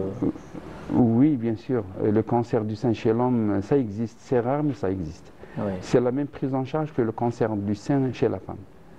Voilà, c'est-à-dire l'homme, bon, il n'y a pas de sein chez l'homme, mais que parfois dans une tuméfaction au niveau d'un, généralement c'est homolatéral, c'est-à-dire un seul sein, donc on palpe, c'est dur, on fait une mammographie, et ensuite microbiopsie, donc c'est un cancer. On commence par les traitements selon le stade du cancer. C'est les mêmes soins. C'est les mêmes soins, c'est la même prise en charge. D'accord. Et même pour se faire dépister, c'est les mêmes mouvements? Non, on ne fait pas de dépistage chez l'homme. Ah, d'accord. Parce que c'est très rare. Donc l'homme, quand il y a un cancer, généralement au début, donc il y a une petite tuméfaction, un homme... Ils font une biopsie? Bien sûr, ils font tout. Mammographie, biopsie et le traitement aussi. Mais c'est rare chez l'homme. Oui. Mais qu'est-ce que vous pouvez dire un petit peu à cette catégorie, monsieur Chérifi? Un message peut-être pour les femmes? Les deux.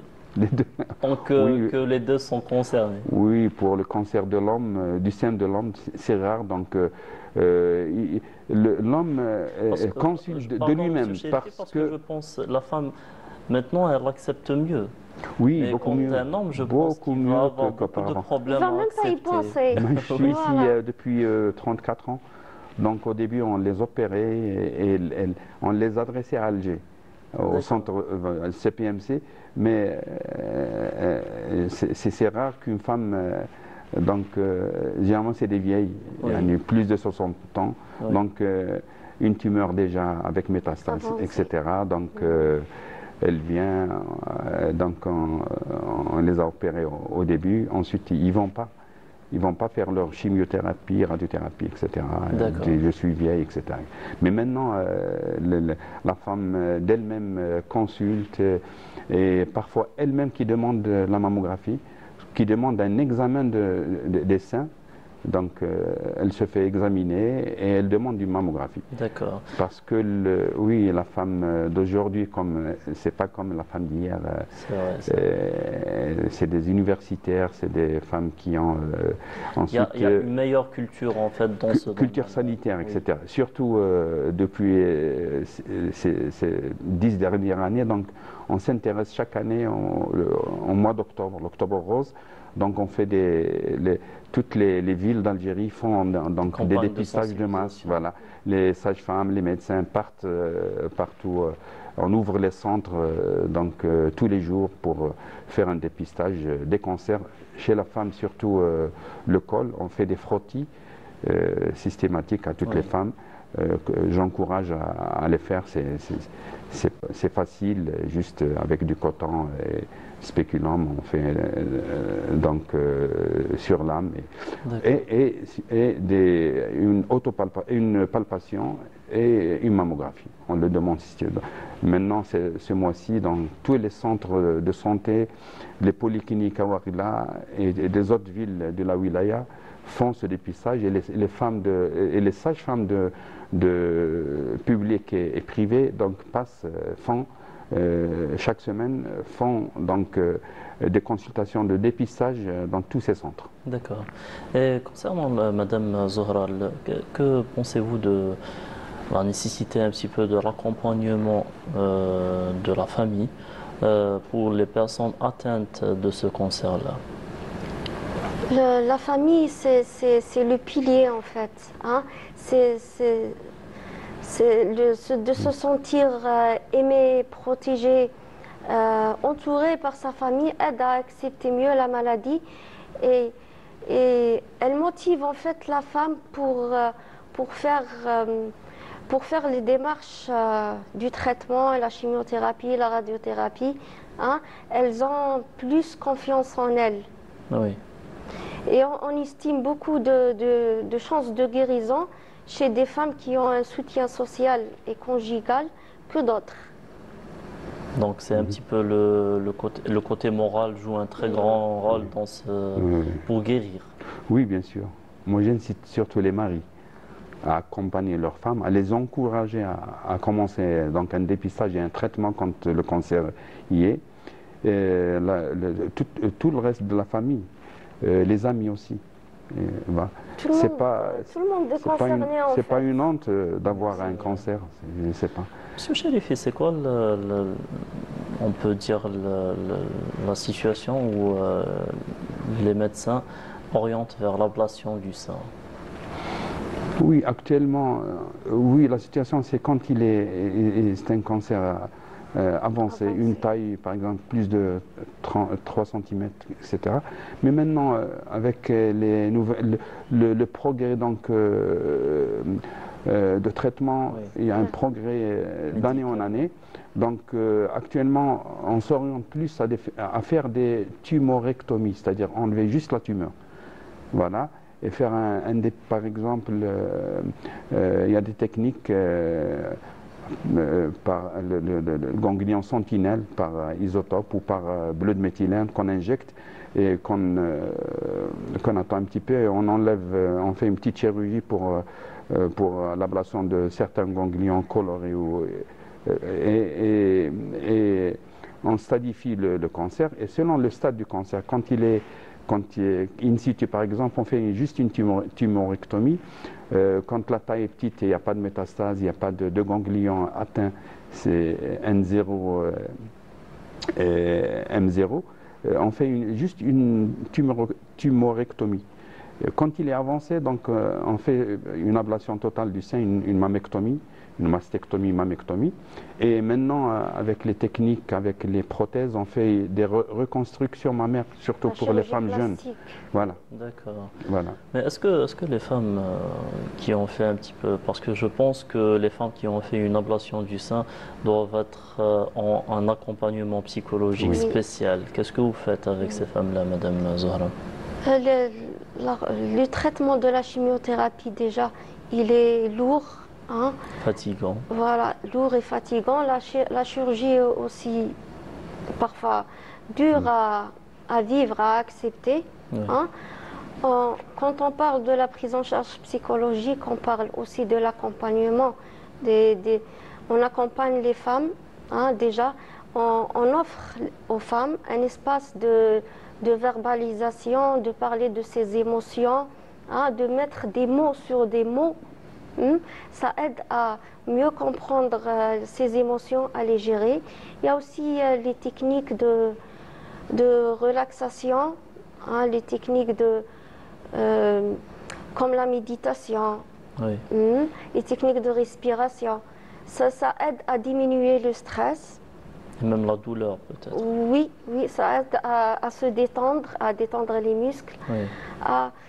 Il y a aussi, comme on travaille avec les thérapies cognitives comportementales, on travaille l'estime de soi, la confiance de soi, parce que quand on subit une chirurgie assez lourde, hein, avec des traitements aussi lourds, c'est le corps qui est atteint, c'est aussi le psychique qui va mal. C'est vrai, hein? Oui. D'où l'importance de cet accompagnement tout au long du traitement, qui va au-delà, même après la guérison. Parce que l'angoisse est toujours là, hein? Elle est toujours présente. À chaque rendez-vous, hein? La femme vit la même expérience que celle de la première fois, en fait. Et comme on l'a dit, c'est une maladie un petit peu héréditaire. Donc la femme a toujours peur de transmettre sa maladie à sa fille. Oui, surtout, c'est pour cela, je conseille aux femmes qui a donc un cas de cancer du sein dans la famille, surtout du côté maternel, de se faire dépister. Dès l'âge de 30 ans. Oui, 30 ans, elle se fait dépister. Donc une autopalpation périodique tous les 2-3 mois, une mammographie à 35 ans par exemple, 30-35 ans, une mammographie tous les 2 ans. Et comme ça, on évite le côté héréditaire. Donc pour l'hérédité, il y a principalement trois gènes. Le 80%, c'est le BRCA1. Et ensuite BRCA2. C'est des gènes, BRCA1 c'est le gène 17 et Bercetou, c'est Gen 13. Donc, on a fait une campagne de dépistage à Ouargla pour dépister, donc il y a une dizaine d'années, une quinzaine d'années. On a trouvé qu'il y a des familles qui ont ce gène. Donc un gène spécifique à l'Algérie. Oui. C'est un travail qui a été, oui, un travail qui a été présenté aux États-Unis par un éminent professeur à Bebzouar. Donc c'était une thèse de magistère d'une brillante étudiante à Alger qui est maintenant chercheuse en France. On a pris certaines familles, c'était des malades à moi. Ouais. Donc on a fait des prélèvements de sang et on a fait le séquençage d'ADN qui a été fait donc à Toulouse. Une collègue au professeur qui est dans le cadre scientifique parce que c'est cher de faire le séquençage et on a trouvé ce gène qui concerne certaines familles du Ouargla. Donc je conseille ces familles de faire des consultations périodiques pour un dépistage précoce. Voilà. On a trouvé même un cancer bilatéral. Donc généralement quand il y a un cancer bilatéral, il faut que toute la famille, toutes les femmes font. Voilà. Le dépistage n'est pas cher, il est facile et je pense qu'il est à la portée de tout le monde.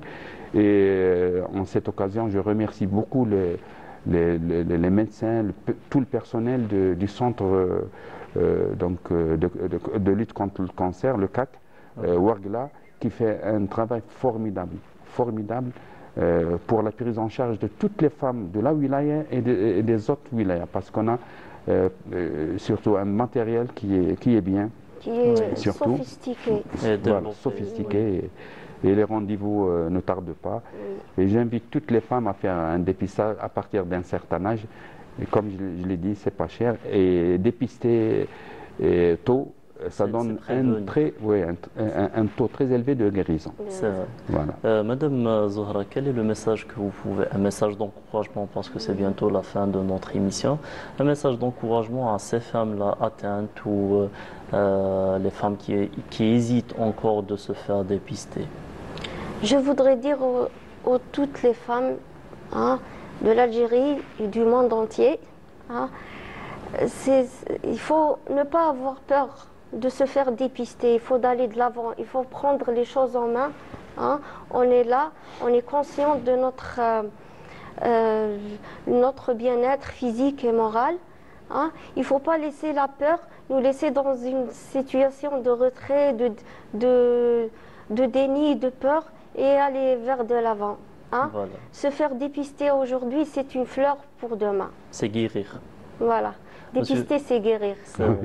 Monsieur Chérifi, un dernier mot peut-être? Oui, c'est la même chose. J'encourage toutes les femmes à se faire dépister, et pour le cancer du sein et pour le cancer du col, qui est très facile, pas coûteux, vraiment pas coûteux du tout. Il peut se faire au niveau de l'OPH Ouargla. On a un mammographe, on a des sages-femmes très compétentes qui ont l'habitude de faire ça, ou bien au niveau des autres cabinets médicaux privés, et c'est pas cher et c'est vraiment ça donne dépister tôt, vraiment ça donne de bons résultats, et je pense mon message c'est ça. Dépistez, faites-vous consulter et n'hésitez pas, c'est pas une honte un cancer, et le dépistage c'est le meilleur moyen de lutte contre le cancer du sein, c'est le dépistage. Eh ben, on peut dire aussi c'est permettre de sauver des vies aussi. Beaucoup de vies, le dépistage précoce. Surtout elles ont la chance d'avoir un centre ici qui prend en charge dans tous les cas de cancer, il prend en charge ces malades-là. Merci Dr Chérifi, merci Madame Zohra d'avoir accepté notre invitation et pour toutes ces informations. Quant à moi, chers téléspectateurs, je vous donne rendez-vous le prochain vendredi et je vous dis à très bientôt. Et voilà, c'est dépister, c'est guérir.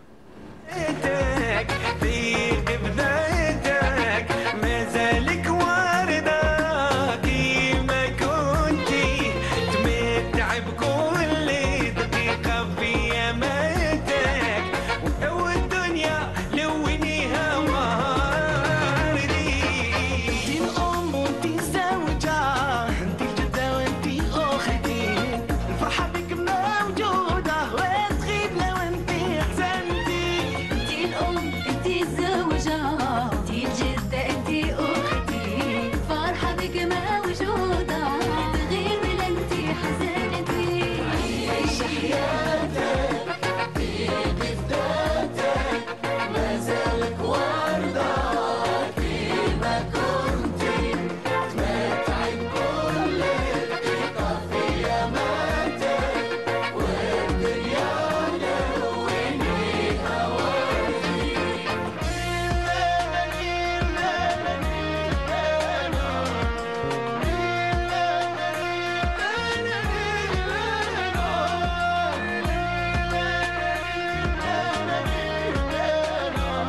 Voilà, c'était une très belle chanson que notre ami Farhat Mouzaoui donc, nous a proposé, une chanson en solidarité donc, avec toutes les femmes qui sont atteintes donc, du cancer du sein. C'était d'ailleurs la thématique sur laquelle est revenu Farhat Mouzaoui en compagnie de ses invités, à savoir donc, un gynécologue et aussi une dame donc, qui est très active dans le mouvement associatif. Donc ce qu'on doit retenir encore une fois, le dépistage précoce, ne pas avoir peur et surtout le soutien de la famille, des amis, de l'entourage est très important. Rappelez-vous que nul n'est à l'abri. Donc on rappelle aussi le rendez-vous que notre ami Ahmed Gelgassen nous a parlé ce matin, à savoir donc une rencontre autour de 2 livres que M. Darmadi a mis en circulation, a publié, les pharmaciens de la Révolution. On en parle très peu effectivement, et pourtant il y a eu des pharmaciens qui ont soutenu la Révolution algérienne, mais aussi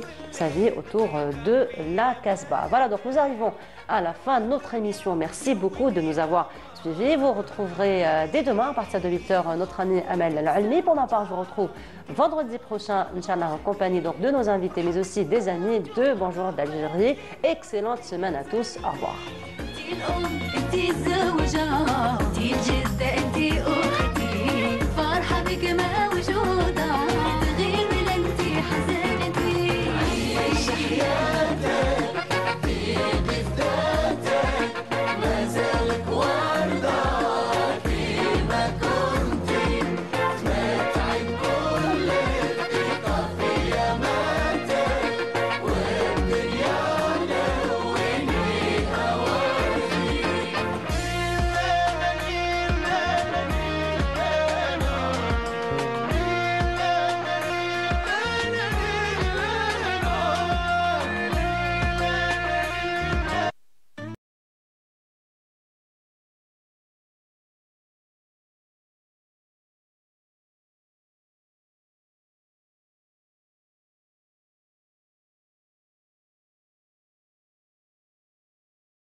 De vous retrouver dans votre émission L'Instant Matin. Aujourd'hui, j'ai le plaisir de recevoir Nesrine Bourahla. Donc, c'est une femme passionnée, mais surtout engagée dans la préservation du patrimoine culturel algérien et surtout la musique andalouse. Donc, en fait, elle est la directrice de l'association culturelle Ahl El Fun, une structure qui œuvre déjà depuis des années, donc à faire vivre et à faire rayonner donc cette tradition artistique. Elle est là sur le plateau. Bonjour. Bonjour Mariam. Merci d'être là. Infiniment, c'est moi qui vous remercie pour l'invitation. En tout cas, c'est toujours un plaisir de vous recevoir. Donc, vous êtes une habituée des studios de Canal Algérie, étant donné déjà donc l'association Ahl El Fun qui a fait parler d'elle donc ces dernières années avec beaucoup d'événements qui ont vraiment marqué les esprits. Entre autres, moi personnellement, il y a un spectacle que j'avais adoré. C'était El Harraz. C'est vrai. C'était un spectacle magnifique. On va revenir un petit peu, on en a déjà parlé. Mais en fait, c'est passionnant de revenir sur ça. Mais on va commencer déjà par parler de l'association Ahl El Fun, donc qui a déjà quelques années derrière elle. C'est déjà Ahl El Fun fête son 10e anniversaire cette année, oui.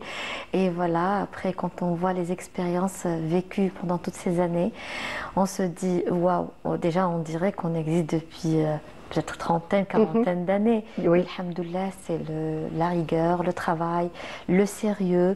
Et puis, moi, je leur dis toujours, il faut travailler. C'est le plus important. C'est la devise de Ahl El Fun. Puis, il ne faut jamais regarder vers l'arrière. Hein. Avancer et laisser le travail parler de lui-même. Et c'est ça. Absolument. Et c'est ça. Donc, comment d'abord est venue l'idée de cette association? Oh oui, alors, quand on me pose cette question, à chaque fois, on me la pose, j'ai beaucoup d'émotions à raconter cette histoire, car vraiment c'est une histoire de famille. Hein. Croyez-moi, autour d'une table, un moment de dîner en famille, et je me suis posé la question comme ça, avec mon mari, mes enfants et ma mère, et je leur avais dit, écoutez, j'ai un projet. Il me dit, oui, Nesrine, vas-y, pourquoi pas ouvrir offrir, enfin, et créer une nouvelle association, mais ça va être une association distinguée par rapport à d'autres, où il y aura la musique, la danse et le théâtre. C'était un rêve d'enfance. Alhamdoulilah, c'est réalisé. Mon mari me dit oui. Vas-y, pourquoi pas. Et les enfants, Hani, il avait à peine 18 ans. Shakil était tout jeune, 13 ans. Donc on les et voit aussi. voilà, on me dit oui, on est avec toi. Vas-y. Donc tu as eu le soutien nécessaire, tu avais la passion qu'il fallait Exactement. aussi. Et ensuite, on va dire, c'est que du bonheur, c'est beaucoup de travail, mais beaucoup de satisfaction. Que moi, j'ai quand même fait pendant plus de 15 ans de conservatoire à Cuba. Et ma formation, c'était la musique andalouse piano en tant que pianiste. J'avais commencé en piano classique. À l'époque, c'était avec des Russes. On avait des Russes comme professeurs au conservatoire. Et après, ma passion et mon cœur vibraient et balançaient vers la musique andalouse, le chant et la musique traditionnelle, on va dire. Et voilà, depuis 82 jusqu'à ce jour-là, un non-stop dans cette passion, cet amour de l'art. Une passion aussi qui résonnait dans la maison, j'imagine, que vos enfants étaient bercés. Avec ma maman aussi, mon papa, Allah yarhamou, qui est d'origine irakienne, mais il a aussi baigné, bercé dans cette musique. Il jouait le oud à l'époque, il écrivait la poésie, il était dessinateur. Et moi, je pense que c'est un art qui se transmet aussi de famille en famille. Et c'est un héritage en quelque sorte, moi je pense. Voilà. Justement, un héritage que vous gardez jalousement, puisque vous avez créé cette association pour pouvoir un petit peu initier les plus jeunes. Donc les enfants, oui, exactement. On essaye d'initier, de préserver, de transmettre aussi cet art, de le partager pour que ça ne meure jamais. Et aussi de donner la chance aux jeunes, parce que c'était un de nos objectifs principaux, on va dire, de partager cet art et partager la scène et donner la chance aux jeunes, quand je dis des enfants et des jeunes, de se produire sur scène, la scène algérienne au niveau national et international. Donc les principes de cette association, c'est d'abord la transmission. La transmission et le partage de la scène. Voilà, de préparer l'enfant à l'art de la scène. C'était ça l'objectif de Helfen, et ça sera toujours ça, l'objectif de Helfen. On voit les photos de Helfen, ça je pense que c'était au moment du Festival international de danse et de musique pour jeunes qui a été réalisé cette année. Pour la première fois, c'est la première édition. Mais même en Algérie, sur Alger beaucoup plus. C'était sous le patronage de Monsieur le ministre de la Jeunesse, Monsieur le ministre le Wali d'Alger aussi, et la direction de la Jeunesse et des Sports, avec l'association de Helfen. C'était l'arrivée des troupes turques, je pense ici. C'était Tarbouch Dzaïr, réalisé par un jeune aussi, c'était Shakir. Donc c'était fin août, début septembre. Exactement, c'était du 26 août au 1er septembre. De très très très beaux souvenirs, franchement. Déjà une très belle troupe. Oui, rassemblé plus de 150 musiciens et danseurs, on va dire artistes internationaux et nationaux, aussi au niveau d'Alger, partager cet art et ce savoir. Là, on voit aussi Shakir, c'est le réalisateur de cette première édition. C'était même aussi les chefs de groupe, c'était des jeunes. Et c'est ça l'objectif et la transmission de Helfen, c'est donner la chance aux jeunes de se produire, de partager, de réaliser. C'est ça, c'est très important. J'imagine aussi que toute cette jeunesse, toute cette, on va dire, cette effervescence quand les jeunes, c'est aussi cette envie de découvrir et de bien faire. Donc tout ça, vous réussissez un petit peu à canaliser toute cette énergie? Oui, j'essaye, parce qu'il faut quand même être encadré par les aînés, c'est très important. Parce que vous savez, les jeunes, ils ont un esprit tellement large, ils sont créatifs, ils n'ont pas de limite. Ils n'ont pas de limite. Et nous, on est là pour encadrer. Exactement, les encadrer. Mais moi, canaliser toute cette énergie. Oui, mais je laisse toujours carte blanche, c'est très important. Comme ça, ils vont se dire quand même, ils ont de l'importance. Ils servent à quelque chose, à partager l'amour de l'art, que ce soit en art ou en général, on va dire, laisser les jeunes s'épanouir parce qu'ils font vraiment les choses par amour. Ils ne le font pas par business. Non, quand on est jeune, exactement. Ils sont jeunes, ils le font par amour, ça veut dire ils donnent, ils aiment partager, ils sont créatifs et on est là pour les suivre. Donc la beauté de la musique andalouse, on va dire, n'est plus à présenter. Qu'est-ce qu'elle apporte, puisque vous-même vous avez été bercé donc, dans la musique, peut-être la musique andalouse aussi.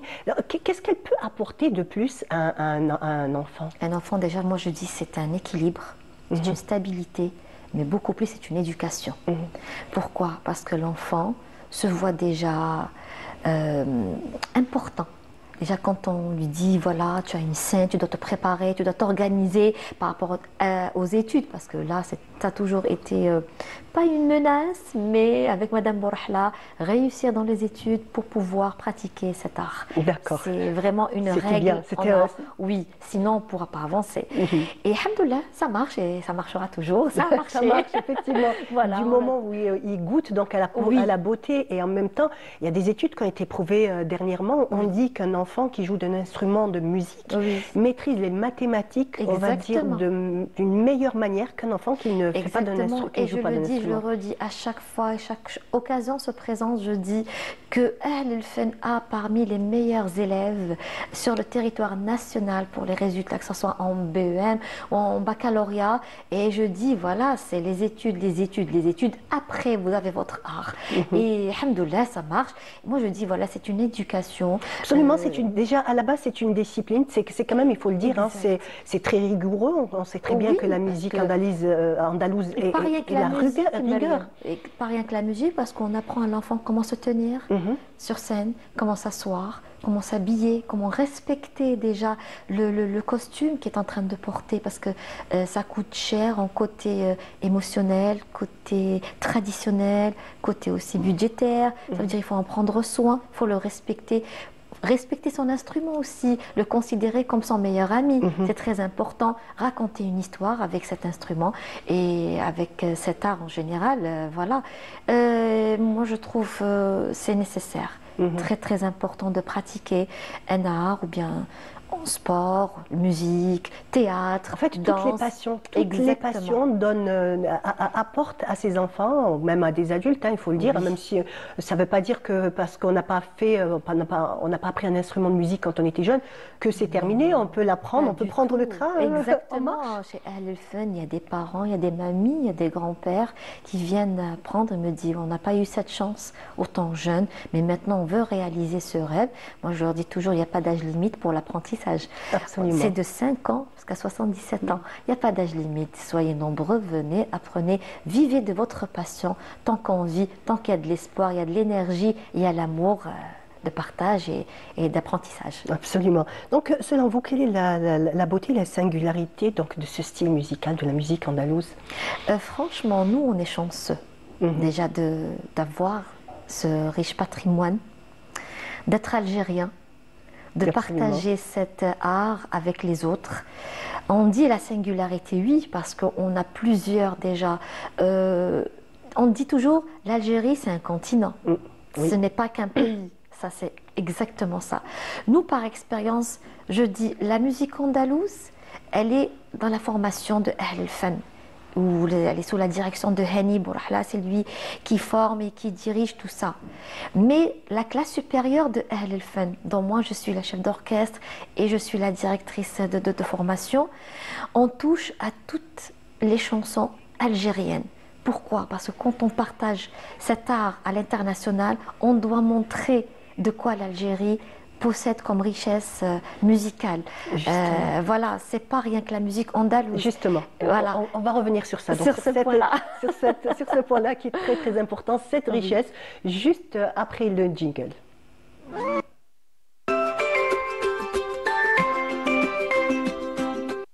Donc, Madame Bourahla, on parlait donc de ce riche patrimoine, donc la musique andalouse, mais pas que, puisque vous êtes en train de nous expliquer qu'il y a tellement à montrer de visages, hein, de facettes de cette belle Algérie. Ben oui, que ce soit en musique, en costume traditionnel, en langue aussi, c'est très important. Alors du coup, l'association travaille dans moi-même avec la classe supérieure où on reprend des titres, on va pas dire dans les oubliettes, mais on va les faire revivre et renaître et les faire connaître à la nouvelle génération. C'est très important. Entre autres, quel titre vous avez, on va dire, remis au goût du jour? Alors, comme ça fait pas longtemps, on a fait dernièrement la salle Ibn Khaldoun, Walil Fenni Ahl, où on a repris de Jamal Alem, La Yarhamou, celle-là. Elle a été reprise par une jeune adolescente à peine 15 ans. Anaïs, et tout l'orchestre de Ahl Fan, ils étaient 20 musiciens sur scène, jouaient du bendir. Tous ensemble. Ça devait être très beau. Oui, très émouvant. Et franchement, quand je me rappelle de ça, j'ai la chair de poule parce qu'elle est sur les réseaux. On remercie monsieur et madame Guelati pour.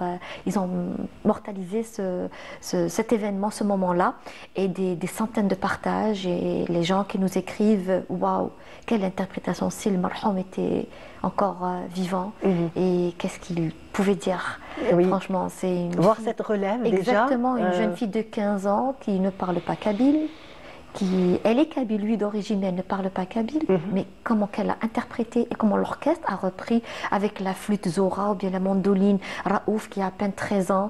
Et le jeu et l'interprétation, vraiment, c'était magique. Justement, c'est ça que vous avez essayé d'exporter, puisque vous avez fait plusieurs festivals. On a eu la chance de partir à 2 reprises en 2019 et en 2023 en Turquie, participer au festival en Turquie. Et toujours avec le henna, zarna, les tenues traditionnelles, les traditions de l'henna. Et en 2022, on est parti en Irak, à Bagdad, on a participé, où l'Algérie était pays à l'honneur, participé au Maharajan et l'Irak Nourani, sa 5e édition. Et on a eu la chance aussi de participer aussi en 2024, partir aux États-Unis. On a fait 2 présentations à Washington, en face de la Maison Blanche, avec son Excellence, Monsieur l'ambassadeur, Monsieur Bouradoum. On était invités par une association algéro-américaine. On voit les images. Voilà. Et là, on a partagé ce riche patrimoine. Et à New York aussi, où on a partagé première fois où une troupe algérienne joue de la zarna à Times Square. On a pris que même ça devait des photos. être C'était vraiment magnifique. On a pris les mêmes photos des Beatles. Les marches, oui. Exactement, avec la troupe de Ahl el-Fan. Ça, c'était à New York. On a fait avec monsieur le consul général, monsieur Bouffedier, où nous a vraiment fait la surprise de nous inviter. On a quand même pu rassembler plus de 600 Algériens et qui vivaient aux États-Unis. J'imagine que la communauté algérienne aux États-Unis a dû venir, on va dire, se ruer sur ce spectacle. Ils ne sont pas aussi nombreux que d'autres pays, bien sûr. Mais au Canada, en France, mais quand même, croyez-moi, ils avaient les larmes aux yeux. Cette nostalgie. L'Algérie qui va à eux, c'est exactement. Et toutes ces chansons étaient présentes. Un cocktail de chansons, de musique algérienne, que ce soit du tergui, du arabi. Alors là, c'est au Japon. On est parti en 2025. Oui, c'était à Osaka. On a participé. Ça fait pas longtemps. Ça fait pas longtemps. C'était en mois de juillet. C'était l'Expo 2025, Osaka. Je remercie l'ONCI et le ministère de la Culture aussi pour la confiance et l'invitation. On a été choisi avec le ballet de l'ONCI. On avait fait une fusion de musique en live et de danse algérienne. C'était très émouvant. J'imagine. Moi aussi, elle est aussi sur les réseaux. Et musique live. Et on a repris la musique Sakura que les Japonais n'attendaient pas. On avait préparé un support musical pour la reprise. Mais là, on a fait la surprise à nos amis japonais. On a repris la chanson. Le public japonais, comment ils ont ils étaient très émus. Franchement, je n'oublierai jamais leur réaction. Surtout en écoutant la musique Sakura avec le qanoun, interprété majestueusement par Hassina, que j'embrasse. Déjà, rien que cet instrument est un instrument magnifique. Et il y a une ressemblance avec ils ont un instrument qui ressemble à la mandoline dans l'aigu, les aigus, quand la tonalité, la sonorité, elle est dans les aigus. Et franchement, ça a donné un son exceptionnel. J'imagine. Voilà, avec le ballet aussi de l'ONCI. Absolument, donc les ballets, donc toutes ces tenues colorées. Ah oui, oui, je remercie aussi très Farid Haouch, qui était le directeur du ballet. Il a su choisir, avec la musique qu'on a choisi nous-mêmes, d'interpréter, de danser. C'était une mosaïque de danse et de musique algérienne. Vous avez fait une espèce, voilà, oui, justement. oui, le sud. Et c'était les 58 vilayats qui étaient présents, le nord, le sud et l'est, l'ouest, avec ce qui se joue aussi en Kabylie. Franchement, c'était vraiment magnifique. Vraiment très très belle expérience. Alors, très très belle expérience. J'imagine beaucoup de préparation. Ensuite, il y a la satisfaction. Mais là, ça y est, c'est pas fini. Mais croyez-moi, Mariam, la préparation se fait toujours à la dernière minute. Hein. On a toujours. C'est ce que vous m'aviez dit à l'époque. Exactement, c'est des projets qui se préparent à la dernière minute.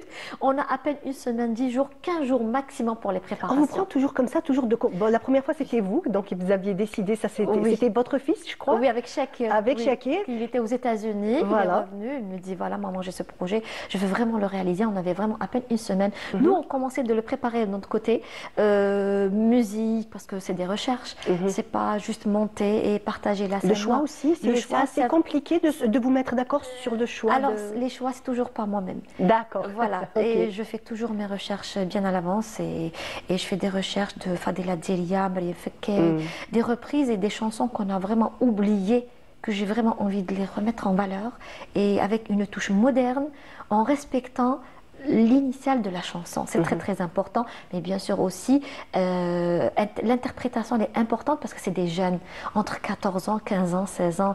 La plus âgée des filles, elle a à peine 18 ans et la tranche d'âge c'est toujours entre 12 ans et 25 ans. Alors, croyez-moi, leur faire connaître déjà cette chanson, le patrimoine, et leur faire aimer, leur faire comprendre déjà de la chanson de quoi elle parle, pour ressentir déjà l'amour et l'interprétation pour qu'elle soit vraie et sincère. J'imagine que vous aussi, avec votre rigueur, votre encadrement aussi, fait que, voilà, ça, absolument, il y a la réussite, il y a aussi tous ces élèves qui sont à l'écoute, attentifs, parce qu'ils ont face à eux, on va dire, des professeurs ou des personnes qui les guident, qui sont, on va dire, des gens déjà d'exception, puisque déjà avec votre expérience, avec tout ce que vous avez derrière vous, des projets. Dites-moi. Oui, c'est pas pour ça que je vous ai dit, vous n'allez pas vous reposer pendant longtemps, puisque ça y est, ça reprend. C'est la reprise, c'est des répétitions. Prochain projet, grand projet, on a 2 pour cette année, Inch'Allah, 2025-2026. On va la lancer à... justement à nos téléspectateurs, comme ça ils seront nombreux. Exactement. Inch'Allah, si Dieu le veut, pour le mois de décembre, reprendre Khatem Daïr, mais d'une autre version. C'est la comédie musicale où elle a rassemblé plus de 120 musiciens, comédiens et danseurs sur scène, mais cette fois-ci un but très très important, objectif, et j'espère que vous serez nombreux à nous suivre. Inch'Allah. Le cher public, il n'y aura pas un ticket, une somme précise, par exemple pour l'accès, ça sera entrée libre. Pourquoi? Parce que tout ce qui sera ramassé va être versé pour l'association Fajr, pour les malades cancéreux. Ça nous tient à cœur. Shakir y travaille pour reprendre cette comédie parce que c'est sa réalisation. C'est le voyage en Algérie. Et voilà, j'espère que vous serez nombreux. Ça sera pour le mois de décembre, Inch'Allah. Inch'Allah. Et alors, aussi, juste, on va un petit peu parler légèrement du contenu. Juste après le jingle, on revient, on va parler du contenu de la pièce.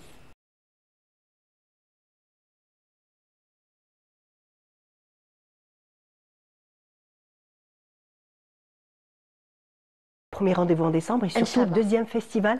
Exactement, la deuxième édition du Festival international de danse et de musique folklorique, Inch'Allah, qui va se faire, Inch'Allah, au mois de juillet cette fois-ci. On va essayer de rapprocher la date et on vous tiendra au courant de tout cela et tout ce qui va se passer. Je sais qu'Canal Algérie est toujours présente avec Ahl El Fun et sinon les inscriptions sont toujours ouvertes au sein de l'association. On est au niveau de Maqam Shahid, marhaba bikom pour toute inscription, que ce soit en danse, musique ou en théâtre. Voilà, C'est génial. Hier, quand vous m'avez dit la danse, je me suis dit c'est super. Oui. En plus, comme on essaye de le dire, en fait, il n'y a pas d'âge. Si on a envie d'aller déjà apprendre, de se détendre, c'est déjà d'abord de la détente, du partage aussi, et s'imprégner aussi de la tradition de ce riche patrimoine qu'a l'Algérie. Très bien. Exact. Et ben voilà, je pense qu'on est à la fin de. Oui, on arrive à la fin de notre émission. C'était vraiment très agréable. Je vous remercie infiniment pour l'invitation, pour l'intérêt que vous portez aussi à notre association et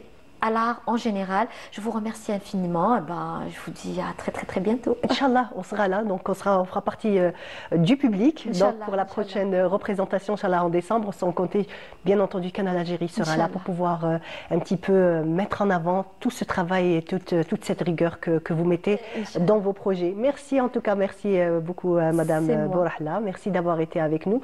Voilà, on arrive à la fin de notre émission. J'espère que notre émission a été à votre goût. C'était un plaisir de vous accompagner pendant ces 30 minutes. Je vous